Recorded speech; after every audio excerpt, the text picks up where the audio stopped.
В името на Отца и Сина и Святаго Духа. Ето, ти оздравя, не дей греши вече, за да не те сполети нещо по-лошо.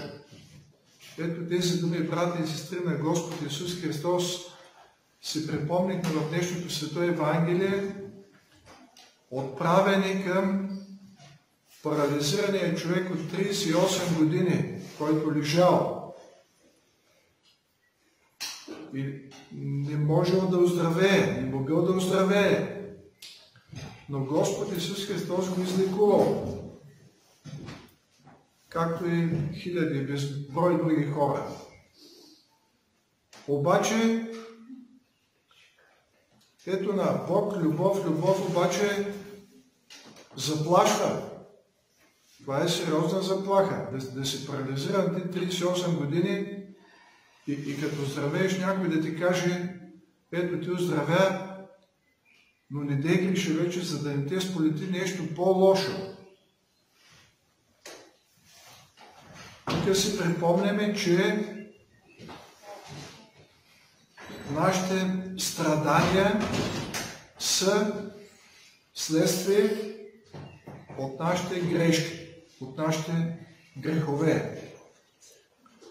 Сега, Бог като е любов, как така ще заплашва, така ще стресира този човек с нещо по-лошо?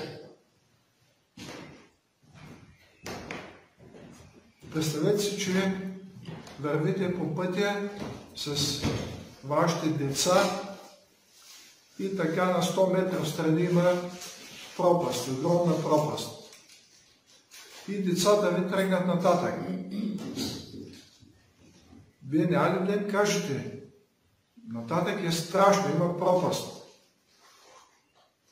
Повече от 20 метра няма да се доближавате до ръба на пропастта.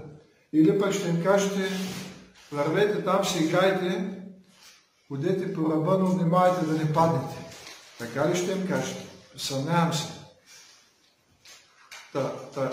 Ето както и ние обичаме децата си и ги заплашваме, и сме ги заплашвали, и трябва да ги заплашваме, колкото и така да не от групата на положителното мислене, така да не критикуват, но тъй стоят нещата. И другото, трябва да знаем кое е грех и кое не е. Защо? Защото след греха, ето идва лошото. Казва Господ, кратко, ясно, точно, всеки да го разбере. И зато и църквата е отпечатала в църковното календарче 10 Божи заповеди, има ги в Стария Завет, в книга Изход. Трябва да си ги знаем наизуст, нали? И разбира се, от Новия Завет, като четем, ще видим, че Бог иска от нас още 10 неща, освен 10 Божи заповеди, и да внимаваме дали тръгваме към пропастта. Още с тръгването трябва да направим завой и да продължим по пътя. Ние няма как да паднем в пропастта, когато тя е на 100 метра от нас. Обаче, ако краката ни започнат да ни водят нататък, ние имаме време да спрем, да направим завой към пътя и да се продължим по пътя. Въздържание от грехове. Знаете ли какво значи това? Въздържание. Да държиш, някакво напрежение изиска.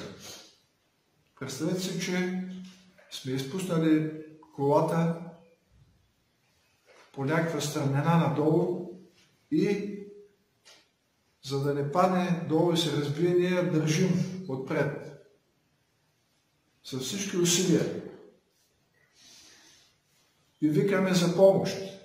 Хората, Божиите ангели, Светия Дух. Ето така е с греховете, брати и сестри. Въздържание. Когато старият човек, грешният човек в нас почне да се обажда и да ни води, първо тук започва. Да ни води към пропастта, ние трябва да употребим също огромни усилия понякога и да викаме за помощ, за Божията помощ, това задължително, за да се въздържим, да удържим над греха. 10 Божи заповеди, първа и втора. Аз съм Господ Бог твой, да нямаш други богове освен мене и не си прави кумир. Говорят за едно и също нещо. Да не си правим кумир, лъжливо божество, било то така, ние да се издигнем да станем грандомани, нали? Да се мислим за велики, било то да издигнем, да имаме кумир парите, властта, яденето, пиенето и т.н. Колите и други. Нищо не трябва да поставяме на мястото на Бога. Трета, не споменай на празно името на Господа твоя Бог. Нито в шеги, нито в песни, нито в празни приказки. Трябва да споменаваме в песни такива, имам предвид пиянски. Трябва да споменаваме името на Господа, на празно, при никакви обстоятелства. Четвърта, 6 дена работи, върши в тях всичките си работи, а 7-ният ден отдай на Господа. Един ден в седмицата, ако не може в неделя, има хора, които работят в неделя, охранители, пожарникари, спешна помощ, нататък, полиция. Ако не може в неделя, един от почивните дни, един ден в седмицата ние трябва да отдадем на Господа с мисъл, дума и дело. Пета, почитай баща си и майка си, за да ти бъде добре да живееш дълго на земята.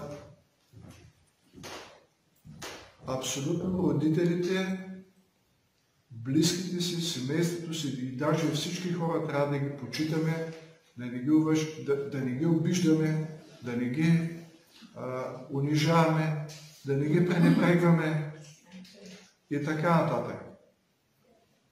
Както искаме нас да не почитат нашите деца. Не убивай. Не трябва да убиваме нито освен при защита на Отечеството, и то в крайен случай. Не трябва да убиваме нито с дума, нито с оръжие, нито себе си да убиваме с наркотици, алкохол, гадни работи по телевизията и по интернет и така нататък. Не прелюбодействай. Не трябва да изневеряваме на съпруга и на съпругата си. В никакъв случай. Не кради. Всяко едно присвояване, всяко едно мошенничество, измама с цел да се обогатим или някаква придобивка да имаме, е кражба. Не лъжесвидетелствай срещу ближния си. Не само в съда да не лъжесвидетелстваме, ами да не клюкарстваме, да не разпространяваме неща, за които не сме сигурни дали са истина или не.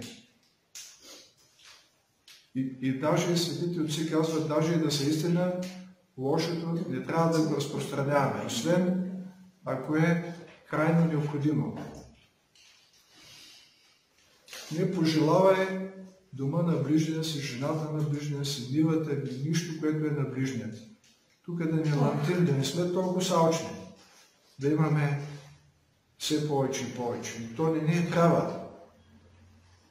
Няма да остане място за Господ, за Светия Дух в нашите умове и сърца. И в Новия Завет, което иска Господ от нас, е да прощаваме, ако искаме Господ да ни прости. Да прощаваме на ближния си, да обичаме ближния си като себе си, да обичаме враговете си, да обичаме Бога от все сърце и душа, с всичкия си разум и с всичките си сили, да благодарим, да не падаме духом, винаги да се молим, да не се възгордяваме, да се считаме, че сме велики, пък другите хора са ели си какви под нас. И така, някой ще каже, това е много трудно. Не е трудно въобще. Стига да твърдо да застанем и да кажем: Господи, искам да изпълнявам Твоята свята воля. Моля Те, помагай ми. Той много ще се зарадва и ще ни помага. Амин. Христос възкресе! Христос възкресе! Христос възкресе! Благодаря ви за молитвите, за чудното пеене. Заповядайте да получите малко.